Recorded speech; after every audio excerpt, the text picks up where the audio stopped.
It just bums me out that other people are talking weird about an otherwise good phone just because it's different. I guess the question is it a flip or a flop? The last smartphone review I did was not too long ago, the iPhone 11 Pro. And before that, it was the Motorola Moto Z from 2016. Look, a few years ago, I just decided that everyone on Tech YouTube was doing smartphone reviews, and most people were doing a better job than me. So I shifted my content strategy to, well, the shenanigans that you see today. That's not to say, however, that because I daily drive an iPhone that I'm some clueless idiot. I mean, I bought and used a Note 10 for months. I own a Pixel 4 XL, a OnePlus 7 Pro, and other 2019 Android handsets. I am a long-time Android user and truly a fan of weird, quirky phones. I mean, I owned and reviewed the Dell Streak, a massive, at the time, 5.3-inch smartphone that came long before the Galaxy Note and the phablet form factor we all know and use today. Not even MKBHD or Mr. Mobile can claim that. It's just that smartphones nowadays, they're good, all of them. And well, look, some might have better battery life than others or take better photos. Some might receive more frequent updates. At the end of the day, they're all rectangular, they're all screen glass slabs using a tried and true form factor, which, sorry, Apple haters, was established by the first iPhone from 2007.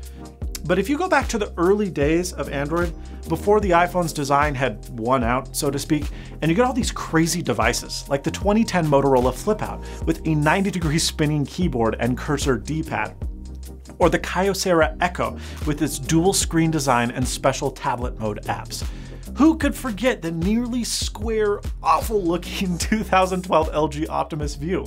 A lot, if not all of these phones kinda sucked, but they dared to be different, and you must disrupt iteration to accelerate innovation. And that's why I'm making a video about this, the Galaxy Z Flip, because it's the first time I've been excited about a smartphone in a long time. So excited, in fact, that I went out and paid $1,400 of my own dollary dues to get one.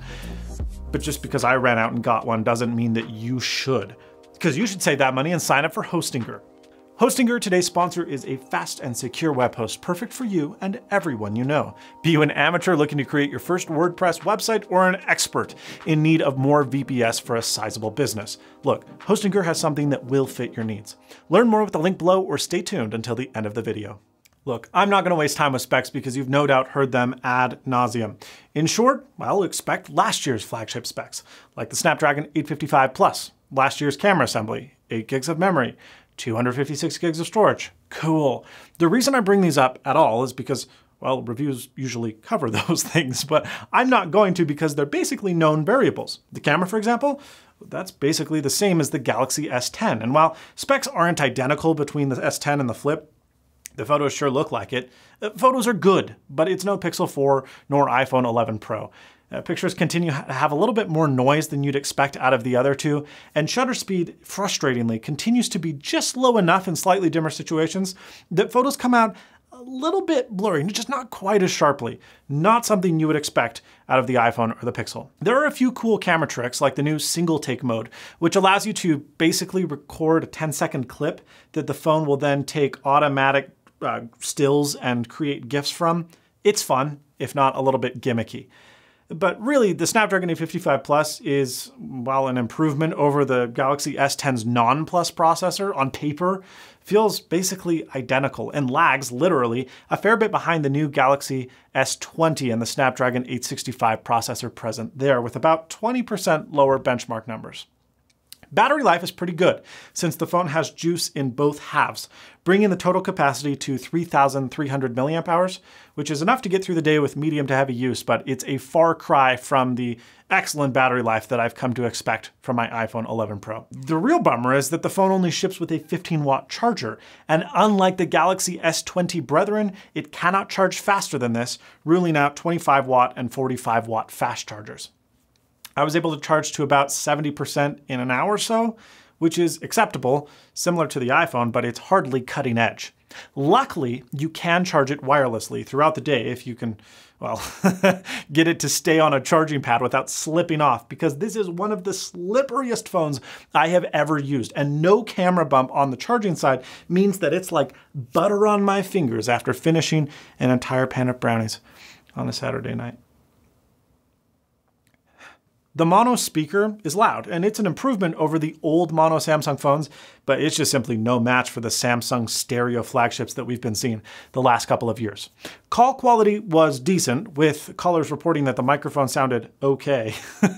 The earpiece did get quite loud, but it does so at the expense of an annoying rattle. Very irritating. Basically, this phone is a Galaxy S10. Now, it does a few things better, it does a few things worse, and that's not necessarily bad because the Galaxy S10 is a really fantastic phone, but it's also a $750 phone. Does the Flip's folding gimmick justify the additional $630 cost? Let's talk about it, because that's why this phone is so complicated. I'm pretty spoiled. I get to play with new tech almost every day, and I don't mean for this to sound ungracious, but the wow factor of stuff has just really numbed me over the years, and it's pretty rare that I get really mind blown by something.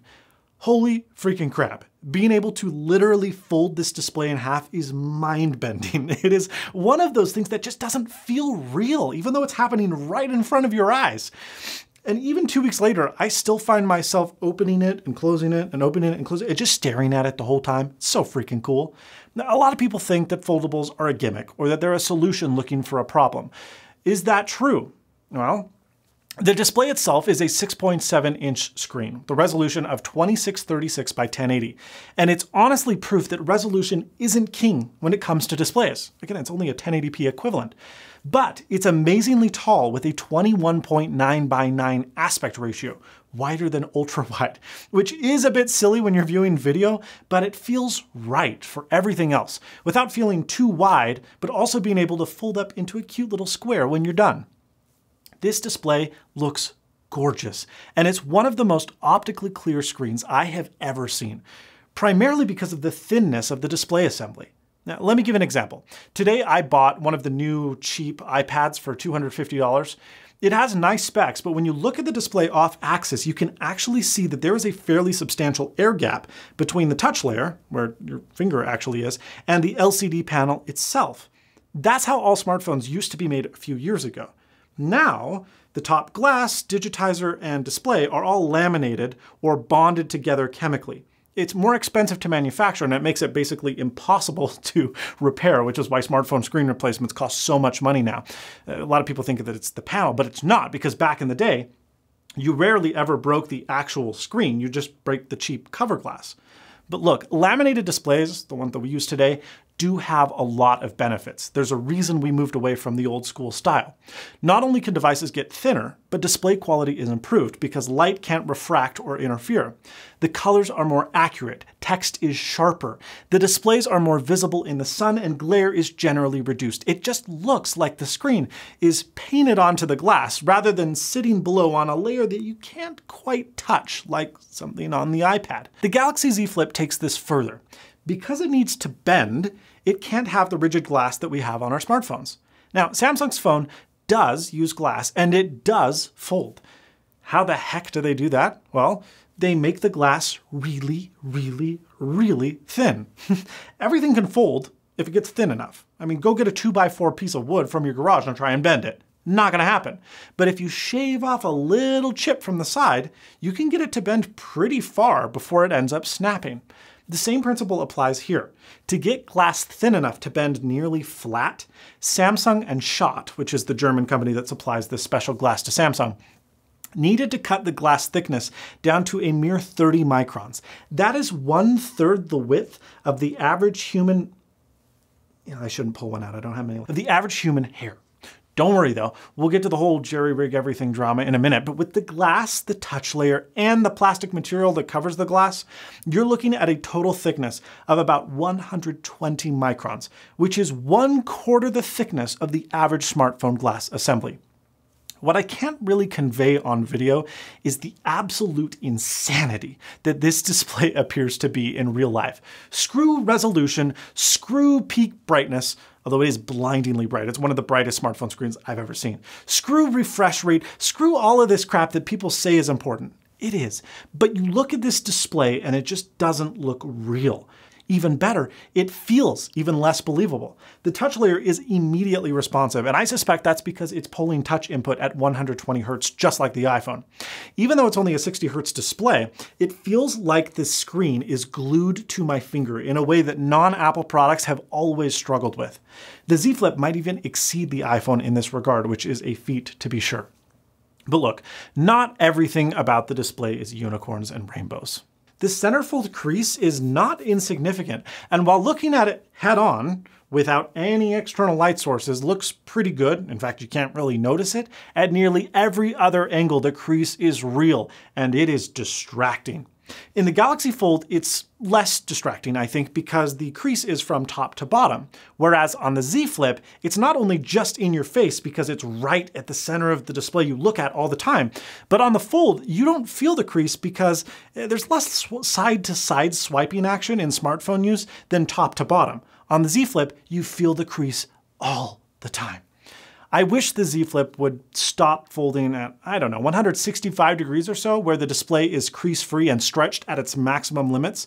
Unfortunately, while the Z Flip has a fancy but ultimately not very useful feature of moving apps into the top half of the screen when folded, like in Google Duo or the camera app, I mean, kind of cute and quirky, but practical? Not really. The screen only holds its position well to about 120 degrees, and then after that, the hinge just gives way and the device falls flat with any movement that isn't gentle. And that's a shame because those are the angles where I really would see myself not extending it all the way. But look, the problems, unfortunately, well, they don't stop there. In exchange for your fancy folding display, you forfeit water resistance, a feature that I use all the time and quite frankly have come to expect on my smartphones. Dust resistance is also forfeited. And while iFixit's test unit filled to the brim with fine dust, I don't think this is the most realistic of tests, and that normal dust particles and sand, for example, are blocked out quite well by the phone, keeping the display relatively well secured. I will say, however, that when the screen is folded, because of that little air gap, a lot of dust has the tendency to ingress and build up and just turn into a pile of grody crap. I found myself shirt wiping this phone far more than any other phone in recent years. Now, while the inner display is nice, the 1.1-inch outer display is completely stupid and useless. Viewing notifications is more laborious than just opening the phone, and while being able to take selfies with the superior rear camera is a nice feature, the viewfinder is way too tiny to be useful, and the aspect ratio doesn't match the photo that you're taking, so the framing is all wrong. It's about as easy as taking a rear selfie without any screen at all. That's a huge downside and an area where I think the Moto RAZR is a much better option. Long-term durability has been a long-term pain point on these devices, and I think that the Z Flip makes huge improvements in this area. I will admit that on the first day, I did have a weird squeak show up, but it's since gone away and I haven't heard it in the last 2 weeks, so hopefully it doesn't come back. But other than that, while not bulletproof, this phone seems more than durable enough for day-to-day long-term use. Yes, even with the plastic screen. Look, reports of the JerryRigEverything video seem to me to be a bit exaggerated. Now, I'm not trying to justify Samsung's actions here. They intentionally misled consumers to believe that the display glass is what you touched, and it isn't. There is a polymer layer, plastic, sitting atop the ultra-thin glass that acts as a bodyguard. Because while Samsung says the glass is very durable, scratches or nicks or any little minor imperfection in such a thin glass layer drastically compromises the integrity of the glass, which could result in easy breakage. I think it's just a reality we're going to have to deal with when considering that glass a few dozen microns thin is going to be difficult to keep secure long term. To Samsung's credit, the plastic layer you actually touch feels shockingly close to glass, and the screen feels rigid. At no point did I think that I was pressing too hard on the screen or that slamming it shut would result in a break. But you might wonder, as I did, well then why use glass at all if that's not what we're actually touching? Samsung says that it won't degrade like plastics do over time, but more importantly, they say that it adds optical clarity, making the display significantly more vibrant. And after having seen how fantastic this display is, I believe them. On to JerryRigEverything's durability test. Yes, this display scratches easily. However, the polymer seems to self-heal. I put indents in the display with my fingernail just as Zach did, but after a few hours I had noted that they were no longer there. Is the screen softer than glass? Yeah, I'm sure it is. But that doesn't really matter because the phone is closed when it's not in use. And what few abrasives get inside don't actually do any damage thanks to the air gap. Let me put it this way. The number of scratches on my internal flexible plastic screen after 2 weeks are 0. The scratches on the outside of the phone where we have normal smartphone glass are numerous. My main complaint with this phone is not the specifications because it's fast, nor the display because it's beautiful, and honestly, not even the price. I mean, this tech is new and cutting edge, and in a world where $1,500 smartphones are becoming the norm, I don't think that $1,400 is an unreasonable ask for something that turns heads. The reactions out of this phone are bananas, and I have had more random strangers ask me about this phone than any other piece of tech I've used in years, perhaps since the first generation Apple Watch. No, the issue I have with this phone is the form factor. I just don't find that much utility in a phone that I have to open and close and open and close and fold and unfold every time I want to use it. And I think that long term, the Galaxy Fold's design is what will end up being king. I mean, just imagine, once things like the front bezel are sorted out, imagine being able to just pull out your phone, use it as you do already, but then to be able to unfold it to the size of a tablet, a few times per day, not all the time. That's my dream. And the Z Flip is, well, it's not that.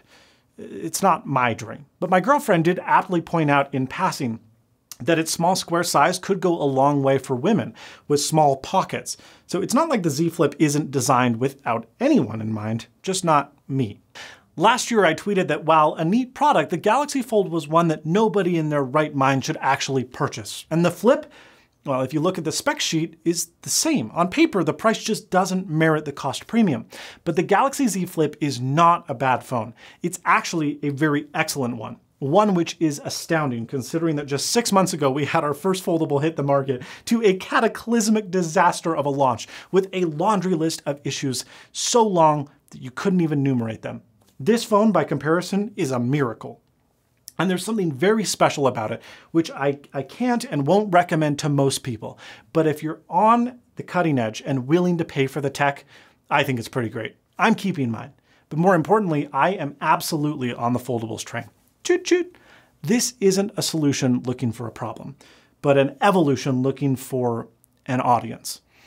And that audience is only going to get bigger as things improve. I'm excited about smartphones again for the first time in a long time.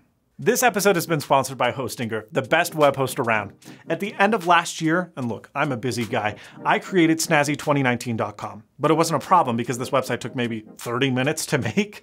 I navigated to Hostinger's excellent H-panel software and used the setup wizard, which allowed me to register a domain, create a managed WordPress install. It got me a theme up and running, and then I actually created the entire website with a visual editor in maybe 30 minutes. Look, if you're the tech guy in your family and everyone comes to you for help, this is a great solution rather than hosting and creating everything yourself. You get it set up for them, you give them the keys, and then they figure it out. If you are a power user, however, looking for a little bit more, Hostinger offers both VPS and cloud hosting services with support for things you'd expect, like domain email, native Cloudflare protection, free backups, an SEO toolkit, FTP and MySQL access, and more. But best of all, unlike shady web hosts that upsell and have hidden fees, Hostinger makes clear the charges that you'll incur before you incur them, and includes a lot of typically premium features like SSL certificates and Whois privacy free, depending on your plan. Try Hostinger today at hostinger.com/snazzy and get 91% off when you use my discount code SNAZZY. Well, folks, if you enjoyed this video, please give it a like. If you didn't, that other button works okay too. Get subscribed for more awesome videos like this one, but most importantly, and as always, stay snazzy. See you later.